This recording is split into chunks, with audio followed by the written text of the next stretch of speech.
오늘 말씀의 제목 한번 따라 합시다. 신앙의 부모가 남기는 말. 오늘 본문은 다윗이 죽음을 앞에 두고 아들 솔로몬에게 남긴 말씀입니다. 그는 죽음에 대해서 2절에 이렇게 말합니다. 세상 모든 사람이 가는 길이다. 그렇습니다. 우리 모두는 죽음을 향해 가고 있습니다. 이렇게만 말하면 여러분 굉장히 절망적일 수 있는데, 성도에게는 죽음을 넘어서 천국이 있습니다. 이 땅에 사는 목적은 사명을 이루기 위해서 사는 것이지 그 이상도 그 이하도 아닙니다. 사명을 이루기 위해서 사는 동안에 우리에게 즐거움도 있고 고난도 있습니다. 그러나 가장 중요한 것은 나를 부르신 그분의 뜻에 합당하게 살았느냐입니다.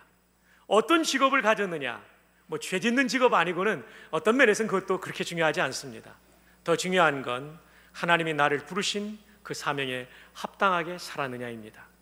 그리고 나서 죽음을 맞이할 때 우리는 당당하게 맞이할 수 있습니다. 왜냐하면 지옥 가지 않고 천국 가기 때문입니다. 아멘입니까?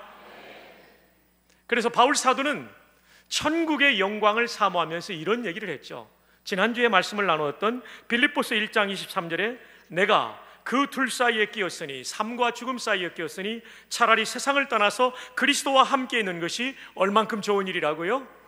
훨씬 더 좋은 일이라. 영어 성경에 보면 very much better. 재채기를 하셨는데 타이밍에 아주 잘 맞게 재채기를 해주셨습니다. 애취해도 정말 타이밍이 맞았습니다. Very much better. 정말 대단히 훨씬 좋은 일이 되는 것입니다. 왜냐하면 천국은 삼위일체 하나님을 만나는 자리고, 이 땅의 고통을 다 이기고 죄를 이긴 자리며, 앞서간 성도를 다 만나고 말로 형용할 수 없는 복을 누리는 곳이기 때문입니다. 여러분, 지금 하나님이 여러분을 부르셔도 여러분 아멘 할 수 있습니까? 저도 이 심각한 질문 앞에 아멘입니다. 근데 우리 예수 믿는 사람들조차도 죽음에 대해서 지극히 세속적인 생각을 하는 분들이 많습니다. 죽음은 절망이고 죽음은 나쁜 것이다. 이것은 세속적인 생각입니다. 성경은 훨씬 더 좋은 것이다. 그리고 히브리서 11장의 믿음의 선진들도 이 하늘의 본향을 사모하며 살았다라고 말합니다. 사실 신앙생활은요, 천국 바라보고 살아야 제대로 삽니다. 천국을 바라보지 않으면 이 세상의 것이 전부니까 이 세상에서 다 누리려고 합니다. 돈도 하여튼 끌어모으고 마음껏 쓰고 이러려고 합니다. 근데 천국을 사모하는 사람은 이건 다 사명을 위해 쓰는 거라고 생각하는 거죠. 천국이 없는 사람은 세상에 좋은 건 다 걸쳐보고 싶고, 다 좋은 건 끼워보고 싶고 막 그렇습니다. 그래서 착 끼고 싶어. 박 목사님 굉장한 거 끼는가 보다. 아닙니다. 조재훈 장로님 거기서 산 겁니다. 한 7, 8년 전에. 결혼 기념일에 반지를 다 없애가지고 할 수 없이 썼습니다. 그래가지고 둘이 꼈습니다. 천국을 상실하면 땅의 것에 매이게 되고, 다른 말로 하면 세속화된 크리스천으로 살아갑니다. 그리고 죽을 때는 후회하는 거죠. 사랑하는 여러분, 저와 여러분의 가슴 속에 천국이 분명하기를 바랍니다. 그리고 이 천국은 그냥 죽으면 막연히 가는 것 정도가 아니라 바울 사도가 말한 것처럼 훨씬 더 좋은 곳이라는 분명한, 흔들리지 않는 확신을 가질 수 있기를 주님의 이름으로 축복합니다.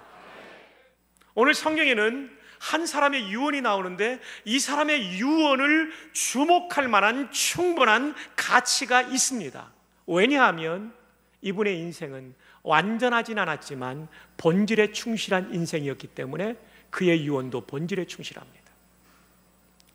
그리고 그는 우리 보통 사람이 경험할 수 없는 인생의 최고점을 경험했는가 하면 인생의 최저점의 밑바닥을 경험했던 사람입니다. 그의 삶의 이 스코프가, 범위가 대단히 큽니다. 그는 풍성한 인생의 즐거움과 이 풍성한이란 말을 붙이면 좀 이상하지만 고난을 경험했기 때문에 그가 주는 한마디의 말은 대단히 깊이 있고 신뢰도가 높은 말이 되는 것이죠. 그래서 이 사람의 유언을 우리가 주목해 볼 만한 가치가 있습니다. 다윗입니다. 여러분 아시죠? 다윗은 전쟁 영웅이었습니다. 골리앗과의 전투에서 승리하고 돌아올 때 얼마나 큰 영예를 얻었습니까? 그리고 왕의 사유가 되는, 부마가 되는 영광을 얻었습니다.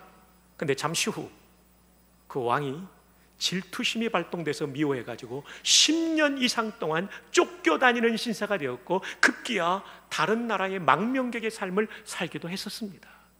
높이 올라가기도 했지만 깊이 밑바닥까지 떨어지기도 했습니다. 뿐만입니까? 그가 왕이 되는 놀라운 영광을 누렸습니다.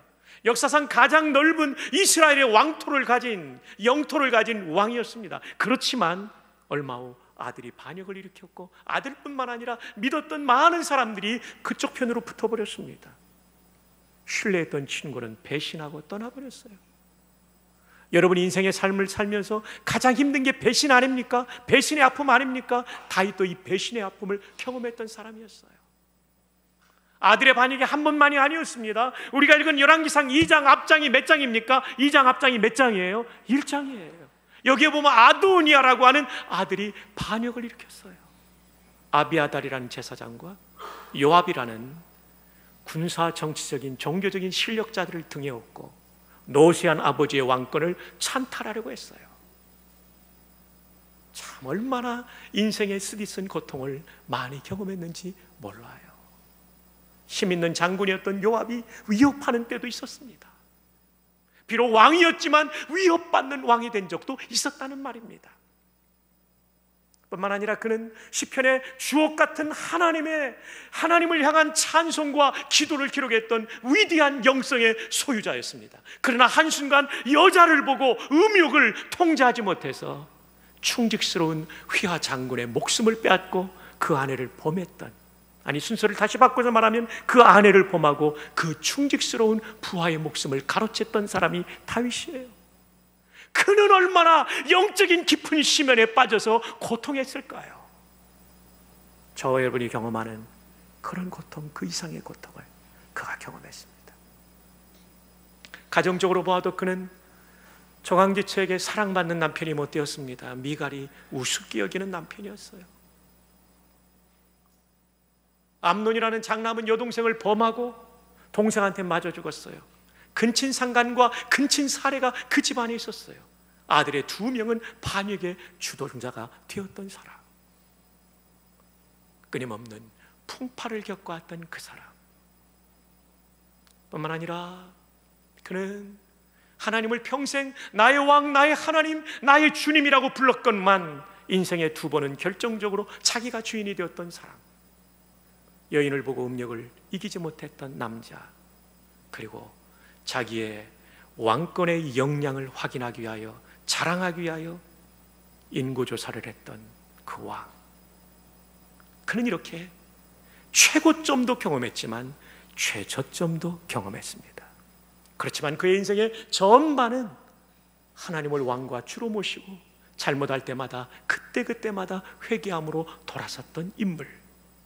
그러므로 그가 준 유언의 말씀은 우리 모두에게 유익한 교훈이 될 줄로 믿습니다. 과연 다윗은 어떤 유언을 남겼을까요? 이 말씀을 통해 우리는 신앙의 부모가 자식에게 어떤 유언을 남겨야 되는지를 배울 수 있습니다.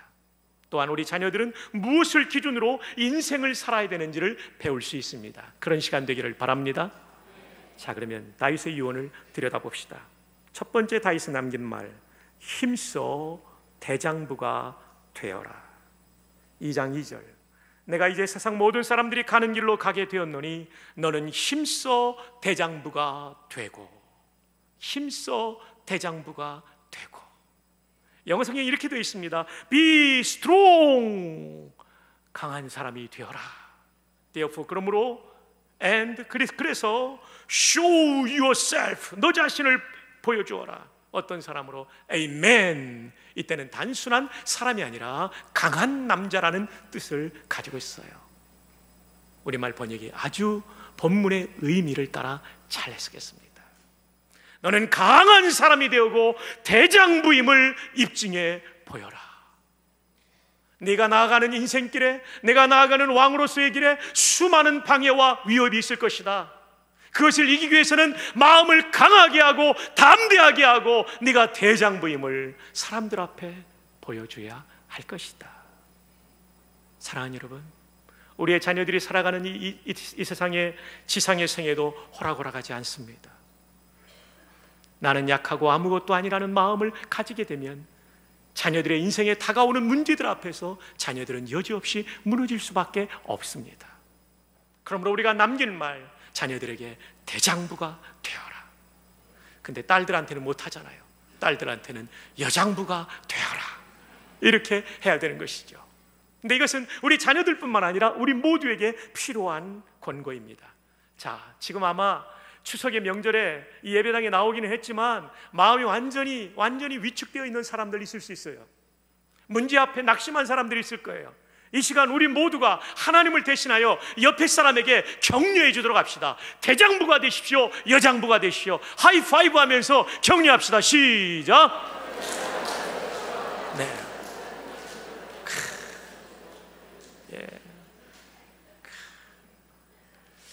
한 번만 하고 넘어가기엔 너무 아까운 것 같습니다. 뒤에 있는 분에게 한 번 더 합시다. 시작. 대장부가 되십시오. 여장부가 되십시오.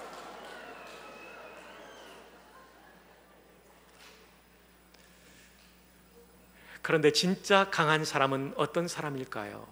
이것은 다윗의 유언에 담긴 두 번째 메시지를 통해서 배울 수 있습니다. 그것은 하나님 앞에 살아라. 하나님 앞에 사는 사람이 진짜 강한 사람입니다. 아멘입니까? 열왕기상 2장 4절에 여호와께서 내 일에 대하여 말씀하시기를 만일 내 자손들이 그들의 길을 삼가 마음을 다하고 성품을 다하여 진실이 내 앞에서 행하면 이스라엘 왕위에 오를 사람이 내게서 끊어지지 아니하리라 하신 말씀을 확실히 이루게 하시리라. 하나님께서 다윗 왕에게 말씀하셨습니다. 만일 내 자손들이 마음을 다하고 성품을 다하고 내 앞에서, 즉 하나님 앞에서 행한다면 이스라엘 왕위에 오를 사람이 끊어지지 않을 것이다. 약해지지 않을 것이다. 분명히 견고해질 것이다. 강해질 것이다 라고 말씀해주고 있어요. 진짜로 강한 사람은 어디에서 탄생되냐면 하나님 앞에서 탄생됩니다. 하나님 앞에서 사는 사람들, 그 사람들이 진짜로 강한 사람, 세상을 이기는 사람이 되는 것입니다. 영어 성경에 보면 이 말이 to walk before me, before라는 얘기는 시간적으로 볼 때 몇 시 전에라는 뜻도 있지만 장소라는 면에는 바로 코앞에라는 뜻이 있습니다. 그래서 면전에 이렇게 우리가 말할 수 있는 것이죠. 히브리 말로는 랄레케트 레파나이라는 단어입니다. 좀 어렵겠지만 프네라는 단어가 여기에 있는데 나의 인칭 전미사가 붙기 때문에 프나이가 됐습니다. 프나이. 한번 해봅시다. 프나이. 예, 나의 얼굴. 그리고 레가 붙으면 앞에. 레 프나이. 프나이. 하나님의 얼굴 앞에. 하나님의 얼굴 앞에라는 얘기는 무슨 뜻입니까? 하나님의 시선 앞에서 살아가는 거죠. 이건 무슨 뜻입니까? 내 삶에 함께 하시는 하나님의 임재를 느끼며 산다는 것입니다. 하나님과 동행한다는 것입니다. 그리고 하나님의 뜻을 알고 순종한다는 것입니다. 이런 사람은 반드시 하나님이 주시는 담대한 용기를 부여받게 됩니다. 이것을 다른 말로 3절은 이렇게 말합니다. 하나님 앞에 살아간다는 걸 이렇게 말해요. 3절, 내 하나님 여호와의 명령을 어떻게 해요? 지켜 그 길로 어떻게 해요? 행하여. 하나님의 임재를 경험하는 사람은 반드시 받는 게 있는데 하나님의 명령을 받습니다. 뭐를 받는다고요? 다른 말로 하면 말씀을 받아요. 하나님의 임재를 경험하고 하나님의 얼굴 앞에 있고 푸나이의 은혜를 경험하는 사람의 특징이 있는데 그건 뭐냐면 나를 향한 하나님의 음성을 듣습니다. 이게 특징이에요. 그래서 4절에 하나님 앞에 산다는 건 3절에 하나님의 말씀을 받고 그것을 지켜 행하는 삶이라고 말합니다. 자, 그러면 우리가 받고 지켜야 될 하나님의 명령에는 어떤 것들이 있을까요? 2장 3절을 다시 보시면 내 하나님 여호와의 명령을 지켜 그 길로 행하여 그 법률과 계명과 윤례와 증거를 모세의 율법에 기록된 대로 지키라. 여기 보면 모세의 율법에 4가지 내용이 들어갑니다. 첫 번째 법률입니다. 후카, 라는 히브리 말입니다. 이 해 맨 뒤에 나오는 H 발음은 목소리가 들어가는 그런 소리입니다. 그래서 후카 이렇게 발음을 해야 됩니다. 이 후카라는 단어는 성문화된 율법을 말합니다. 그 다음 계명이 나옵니다. 미츠바, 이것도 흐입니다. 미츠바, 후 문자입니다. 이것은 임명하다라는 뜻에서 나왔는데, 임명권자가 누구를 임명할 때 임명받은 사람은 그 사람의 명령을 지켜야 되죠. 그래서 지켜야 될 명령을 뜻합니다. 율례라는 말은 미슈파트라는 단어인데, 이것은 재판하다라는 뜻에서 왔습니다. 이것은 통치권자가 통치할 때 기준으로 삼아야 될 율법을 가리킨다고 합니다. 그래서 이스라엘의 왕들은 율법을 옆에 놓고 늘 읽었죠. 그 기준으로 나라를 통치했죠. 그런 왕은 좋은 왕이었죠. 그 다음 마지막 증거, 테스티모니는 성도들의 간증이라는 뜻도 있습니다. 근데 하나님의 증거라는 뜻이 있는데, 놀라운 것은 이 증거는 십계명을 가리킨답니다. 그래서 십계명이 들어간 언약궤를 증거궤라고 부르기도 한답니다. 어쨌든 이 네 가지 내용이 율법에 들어가 있습니다. 이 율법을 지키도록 하는 거죠. 그러면 그 자녀들을 하나님이 책임져 주신다는 거죠. 이것을 오늘의 언어로 바꾼다면, 하나님의 말씀을 받고 지키는 자녀가 된다면 그 자녀들의 생애를 하나님이 도와주십니다. 이렇게 살 때 베푸시는 하나님의 은혜를 구체적으로 살펴보면 무엇일까요? 다시 한번 2장 3절로 갑니다. 내 하나님 여호와의 명령을 지켜 그 길로 행하여 그 법률과 계명과 율례와 증거를 모세의 율법에 기록된 대로 지키라. 그리하면, 자, 그리하면부터 다 함께 읽어요. 시작. 그리하면 내가 무엇을 하든지 어디로 가든지 형통할지라. 할렐루야. 놀라운 약속입니다. 무엇을 하든지 어디로 가든지 형통할 것이다. 네. 다윗의 유언입니다. 내가 하나님의 말씀을 지키고 하나님의 얼굴 앞에 살고 정말 하나님의 말씀대로 지켜 행하면 네가 무엇을 하든지 어디를 가든지 하나님께서 너의 생애를 책임져 주실 것이다. 여러분, 자녀들이 조금만 자라면 우리 곁을 떠납니다. 공부하려고 서울로도 가고 해외로도 갑니다. 또 타도시로도 갑니다. 군대도 갑니다. 취업 때문에 전국으로, 전 세계로 우리의 자녀들이 흩어집니다. 우리의 품을 떠난 자녀를 우리가 도울 수 있다는 것은 한계가 너무 많습니다. 그런데 하나님이 도와주시면 그 인생은 반드시 복된 인생이 될 줄로 믿습니다. 부모의 신앙이 얼마나 중요한가를 보여주는 통계가 있습니다. 2009년 1월 12일 기독신문 우리 교 단지에 실린 기사입니다. 미국의 저명한 기독교 단체인 가족연구협회 Family Research Council이라고 하는 기관에서 미국 국가건강연구센터를 통해서 실시한 어린이 청소년 건강에 대한 국가 설문조사를 분석한 내용이 실렸습니다. 부모가 정기예배에 참석하는 가정의 그런 어린이는 문제 해결 능력과 성적이 월등하다. 문제 해결 능력이 다른 아이들보다 2.5배가 높더래요. 그리고 성적이 5.5배가 높더래요. 근데 이거 좀 제가 강조하고 싶지 않아요. 우리나라는 너무나 성적 지상주의가 돼가지고 또 이거 내가 열심히 예배 나오면 애들 성적 올라가겠지 이런 생각할까 봐. 그보다 더 중요한 것은 공부에 집중할 수 있는 마음을 부모를 통해서 흘러갔다는 거예요. 양친 부모가 주일 예배를 잘 드리는 사람들에게 나타나는 현상이에요. 이 과정에 참여한 심리학자 니콜라스 질이라는 학자는 정기적으로 예배를 드린 가정의 자녀들은요, 선생님과 이웃에 대한 존경심이 높고요, 다른 아이들과 원만한 관계를 유지하고요, 다른 사람의 감정을 잘 이해하고요, 친구와의 문제가 발생해도 이 문제를 잘 해결했답니다.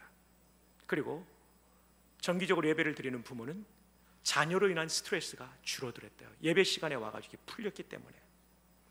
이 설문조사는 몇천 명 정도를 대상으로 한 것이 아니었습니다. 학부모가 몇 명이 참여했냐면 10만 2,353명. 와우, 많죠? 그 다음에 학생은요, 6살에서 17살까지 6만 8,996명. 미 전역에 설문조사한 결과입니다. 여러분, 예배만 제대로 참석해도 이런 영향이 흘러갑니다. 근데 다윗은 그 정도가 아니라 하나님께 받은 말씀이 있었기 때문에 더 강력한 영향력이 흘러간 것입니다. 열왕기상 2장 4절에 보시면 여호와께서 내 일에 대하여 뭐 하시기를요? 말씀하시기를. 이 유언의 마지막 부분에 뭐가 나오냐면 내 생각이 아니라 하나님이 말씀해 주신 내용을 가지고 전한다, 이게 있었습니다. 다윗의 마음에 가슴속 깊이 뼛속 깊이 심어주신 하나님의 말씀의 근거에서, 이 확신의 근거에서 유언을 하고 있는 것이죠. 사랑하는 여러분, 예배 때 여러분은 어떤 말씀을 받으셨습니까? 또 지난 주간에 60일 성경 통독이 수요일까지 끝났는데 여러분은 통독을 하면서 무슨 말씀을 받으셨습니까? 아니면 일주일을 지나는 동안 한 장의 성경도 읽지 않고 그냥 살다 오셨습니까? 옆에 사람한테 한번 물어봅시다. 그대는 몇 장을 읽으셨습니까? 적지 않은 분들이 부활하게 됨을 감사하게 생각합니다. 여기서 한 걸음 더 나아가 주목할 게 있습니다. 여기서 주목할 것은 뭐냐면 여호와께서 내 일에 대하여 말씀하셨다는 표현입니다. 나의 일에 대하여. 하나님께서 다윗에게 말하면서 다윗의 일에 대하여 말씀했습니다. 다윗의 일에 대하여. 그 내 일은 무엇을 말할까요? 2장 4절에 보면 나옵니다. 다시 한번 볼까요? 여호와께서 내 일에 대하여 말씀하시기를 만일 누가요? 내 자손들이 그들의 길을 삼가. 중요한 내용입니다. 다윗의 일이 곧 뭐냐면 다윗의 자손들이 신앙대로 살아가는 일이었습니다.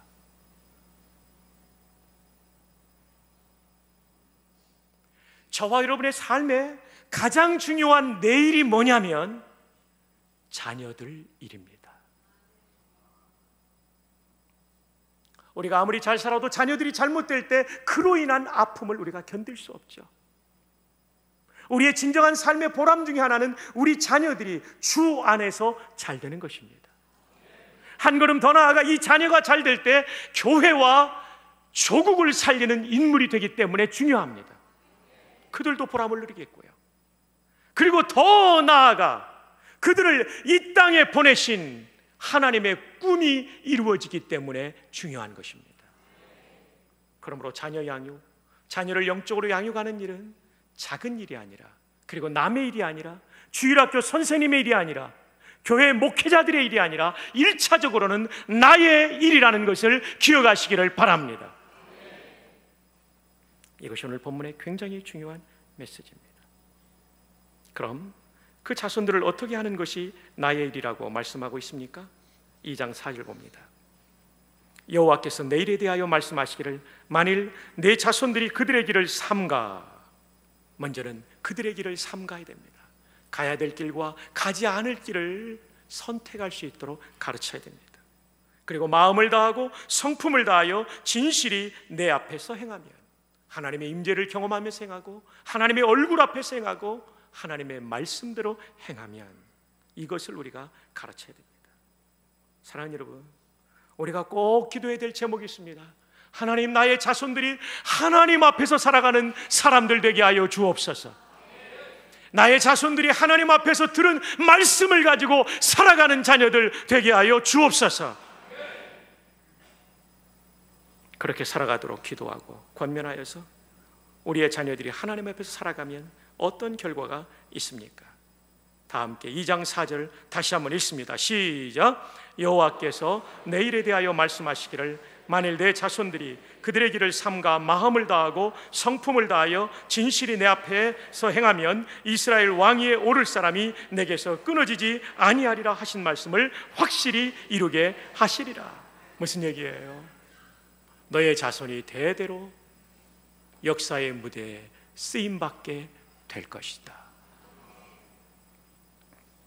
다윗의 가문이 역사 속에 계속 쓰임받는다는 약속을 하나님께서 주셨습니다. 잔 칼빈은 그런 얘기를 했습니다. 이 역사는 하나님의 무대이며 그리고 하나님은 이 무대의 감독이시고 우리 성도들은 배우라고 했습니다. 배역을 맡기는 것은 하나님의 주권에 속해 있습니다. 그리고 어떤 배역을 맡든지 잘 감당하면 그는 하나님 앞에 좋은 평가를 받게 되어 있습니다. 어떤 직업을 가지든지 괜찮아요. 죄 짓는 직업이 아니라면 그것은 하나님께서 세우신 직업일 수 있습니다. 중요한 것은 하나님의 눈에 합격되는 자녀들이 되는 것입니다. 사람의 눈의 평가, 세상적인 평가가 아니라 하나님이 보실 때 옳다 인정함을 받을 수 있는 자녀들, 하나님의 얼굴 앞에 살고 하나님의 뜻을 추구하는 자녀가 될 때 그들은 이 역사의 무대에 가장 존귀하게 쓰임받게 될 줄로 믿습니다. 우리의 자녀들이 그런 인생들이 될 수 있기를 주님의 이름으로 축복합니다. 축복합니다. 그러기 위해서 우리는 어떻게 될까요? 우리 자신이 먼저 하나님께 받은 말씀을 가지고 있어야 됩니다. 그리고 이 은혜의 영향력이 흘러가도록, 그리고 우리 자녀들을 대장부가 되어라 격려하는 거죠. 추석날 아이들에게 정말 낙심시키는 말이 아니라 대장부가 되어라, 여장부가 되어라 격려해 주시면서, 그런데 말이야 진짜 대장부가 되는 길은 하나님의 얼굴 앞에 사는 것이란다.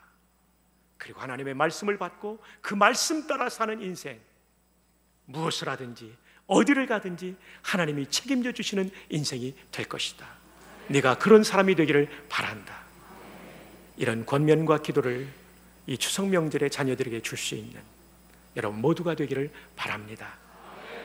그래서 여러분과 여러분의 자손들은 시간이 흘러가면 흘러갈수록 하나님께서 이 역사의 무대에 가장 존귀한 자리에 올려놓으시고 쓰시는 그런 복된 인생들 되시기를 주님의 이름으로 축복합니다.